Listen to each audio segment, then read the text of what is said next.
Well, hi and good morning from a chilly Canada today. Certainly where I am in Canada, it's pretty chilly. And look, here's what we're gonna attempt to fix today. This is a really cool looking Zenith AM radio. Gee, I wonder what that is.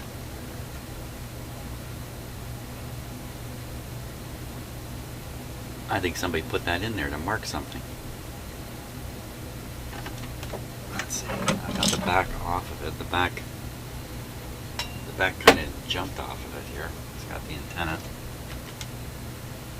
and the antenna lead.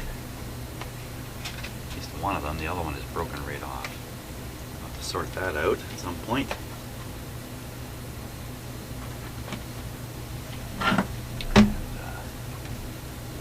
Spider web up there. I got a little information here. Tube layout chart.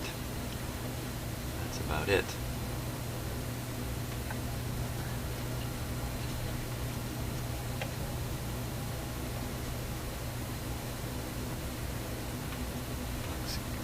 Oh.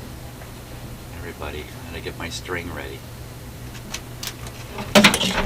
Looks like the string's broken in here. Oh yeah, look at that.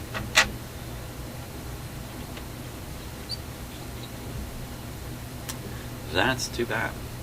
Oh, knob just slid right off. It's gonna have to come off anyway because we gotta take it right out and see the string situation. I can't. Well, I'll probably turn it on after I get it out. Take another look at it.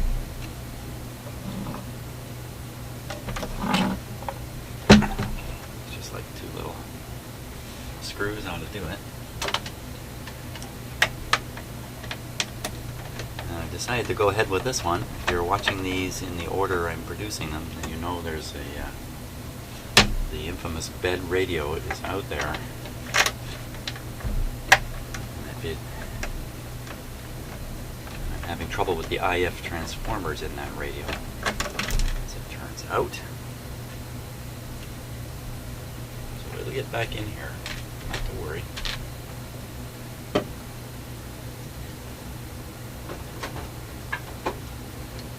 But somehow I thought the frustration of working on a stringless radio would be good. Good and relaxing. Now, this probably pulls off the front here. Oh, it's hardly held on. Oh yeah. Let's find this.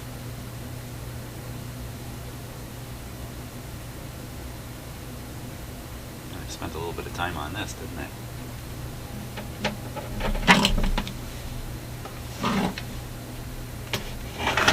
Has a light on the top here. It has the requisite paint speckling. Many radios are paint speckled. Better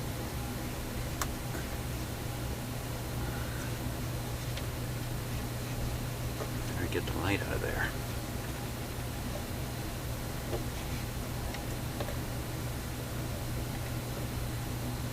What's holding it?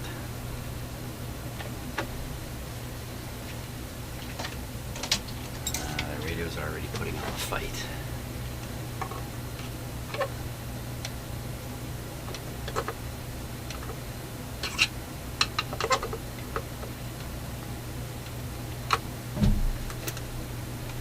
Wow.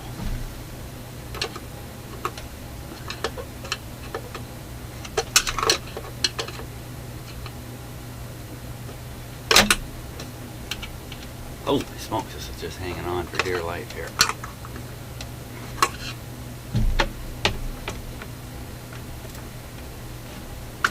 There we go.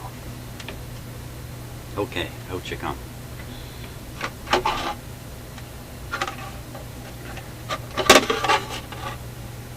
There we go. This material that was put on here to seal. Oh my gosh, it's rock hard. Never seen that before. Thick material. You can see how it's drooped. Drooped at the top, kind of drooping a bit at the bottom. Wow, this stuff is just hard as a rock. It's serving no useful purpose in there now. But you can see how important they knew it was to seal the speaker against the cabinet, so there were no air leakages from the front of the speaker around the edge to the back of the speaker.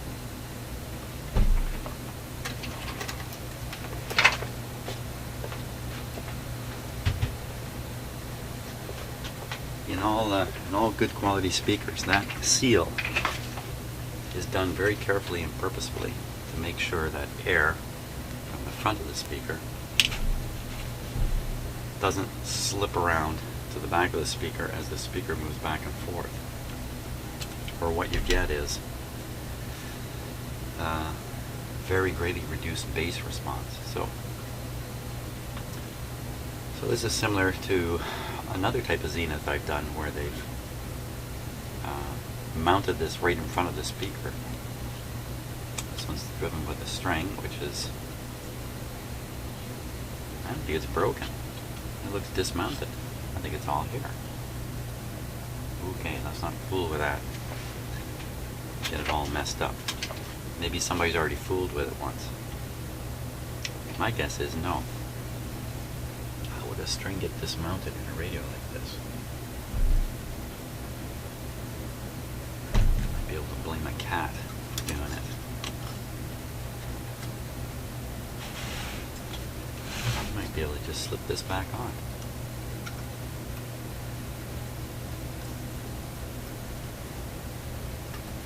Might break it in the process, but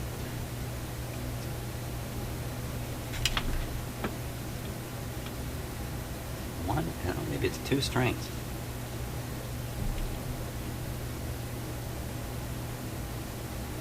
I think it's two separate strings.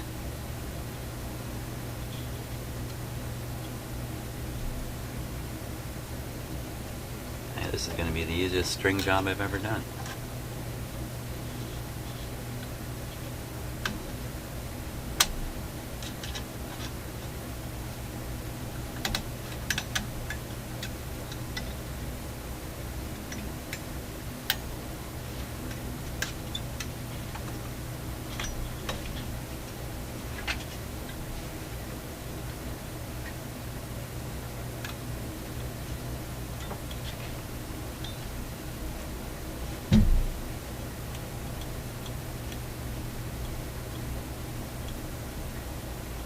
Wow.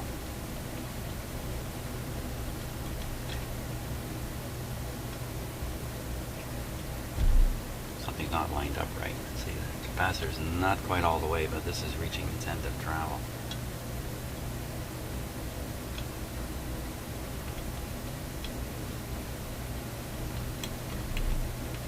Oh, I can take a closer look at that down the road here. Let's see about the other way. Yeah, it seems about right that way.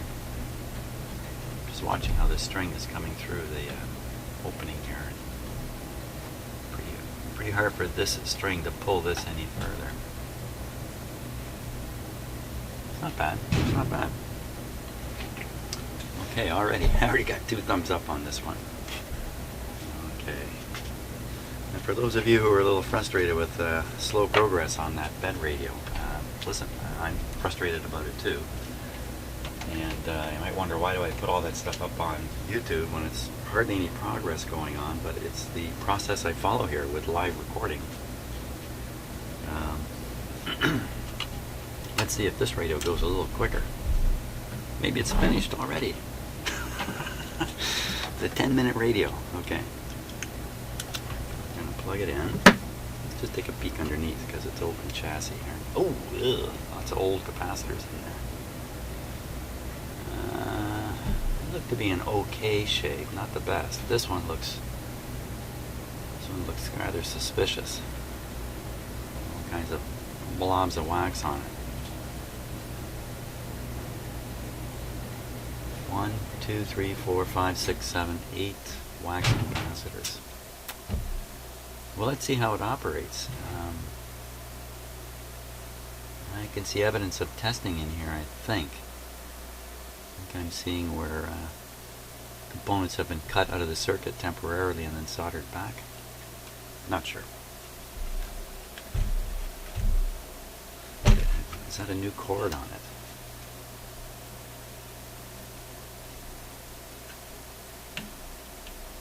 It's actually a little hard to say. The cord's in great shape. chassis number. And I go to get the schematic.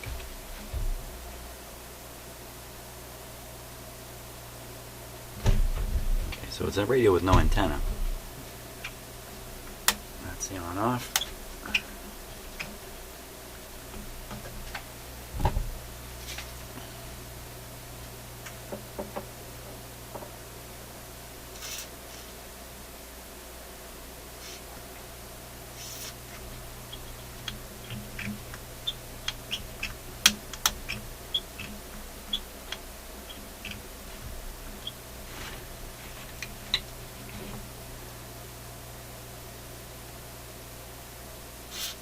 Trying to put a little lubrication down the shaft here.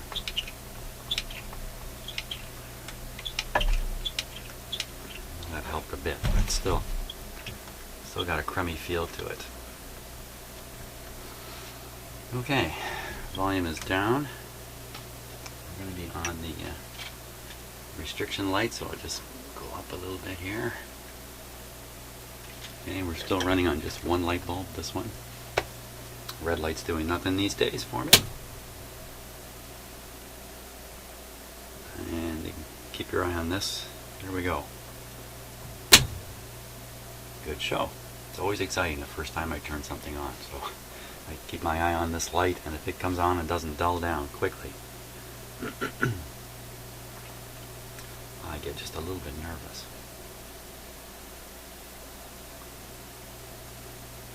But this light bulb system is a great protection for a radio when you first turn it on like that. It's very simple to do, and it'll keep you from blowing something up in the radio.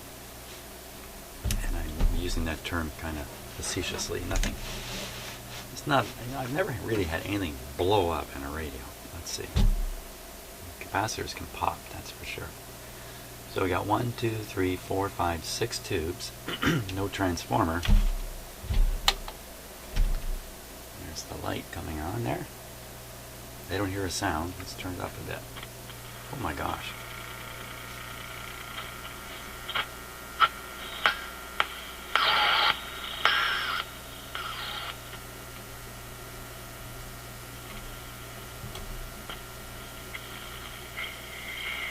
There's no antenna, so it's picking up the close range noise sources.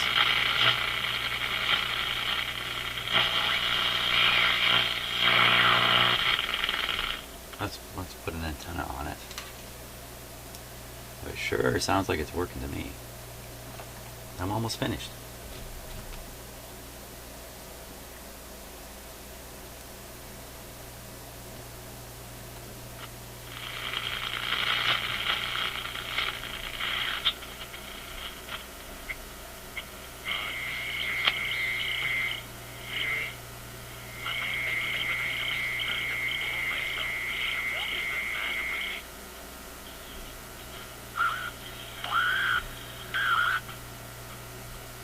Strange sound. That sound there.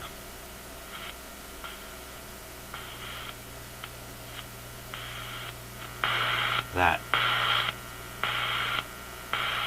is my office computer, which is about 20 feet from here, and it's not on. My office computer is in sleep mode, and this is what it generates while it's sleeping.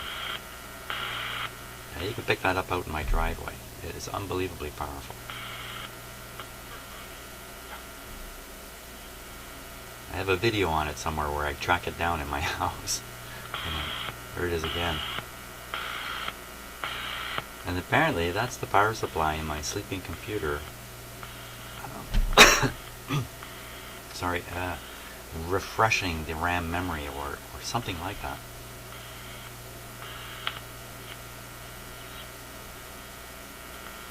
Terrible stuff.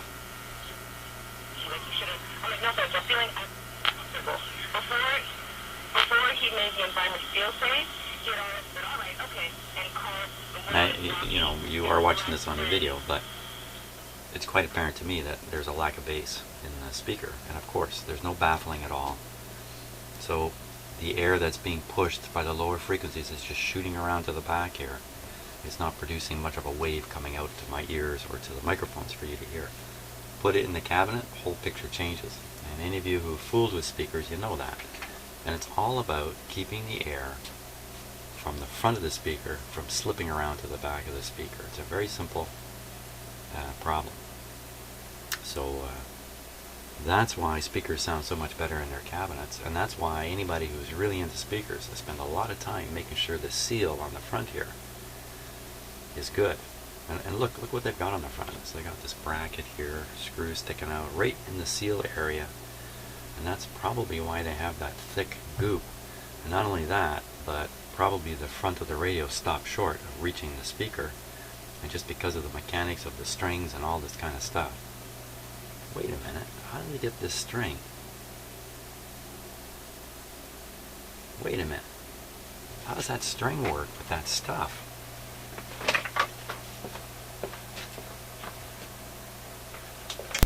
Wait a cotton, take a minute here. Who's pulling a fast one on us here? Look at that. There's a cutout area for the string to go through. So all that talk about making a really good seal kind of just went down the drain, because there's got to be a big gap for the string to get two strings. The gap doesn't even look right to me, the location of it. I mean, these are wide apart. What is going on here?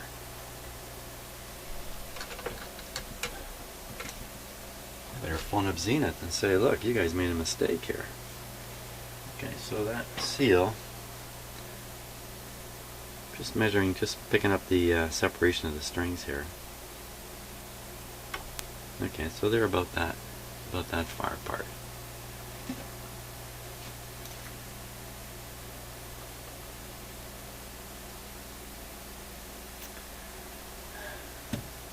Well,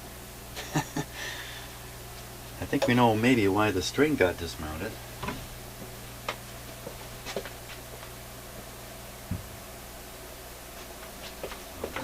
The story isn't making 100% sense to me, because surely that gap was the same when they built the radio. It didn't get smaller, did it?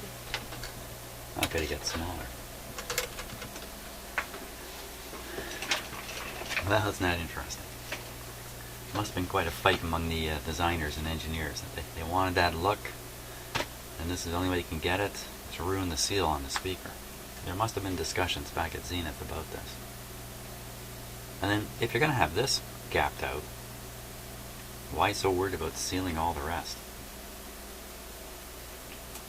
Oh, if only we could talk to the designers of these things and hear their stories on how they arrived at what they arrived at. So I think it's really a question of alignment and connecting up the antenna. Let's look at the antenna here. The antenna, let's see. The radio's still on. I'll just keep it up a little bit so keep me mindful that it's on. One wire attached, one wire hanging. It's kind of obvious. Hanging wire must go here, and the attached wire must go where? It might be right to the chassis. I don't see any such connection. I'm going to get the schematic. That's going to help a little bit here.